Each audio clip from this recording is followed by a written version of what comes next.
যদি তোমার জীবনে কখনো তোমাকে কোনো মেয়ে রিজেক্ট করে and it's just because you have beard, যে তোমার দাড়ি আছে, বলবে যে আমার দাড়িওয়ালা ছেলে আমার বেশি একটা ভালো লাগে না, খ্যাত লাগে, ওরে একটু সাইডে নিবা, সাইডে বলবেন যে আচ্ছা আপু আপনার দাড়ি পছন্দ না তাই না, আপনার দাড়ি অ্যালার্জি।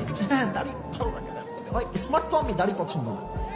তো আপনি বলবেন ঠিক আছে আপনার স্মার্টনেসকে আমি অনেক সম্মান করেই বলছি, যদি আপনার দাড়িওয়ালা পছন্দ নাই হয় তাহলে আপনার জন্য আমার একটা বেস্ট প্রপোজাল আছে, আপনার জন্য perfect, better and best option BTS এর হিজড়া ছাড়া আমার কাছে ভালো কোনো অপশন আপনার জন্য নাই।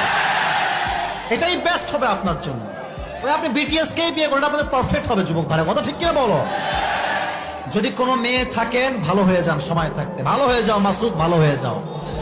আমার কথা একটা, যার মুখে দাঁড়িয়ে আছে সে শুধুমাত্র পুরুষ নয়, সে একজন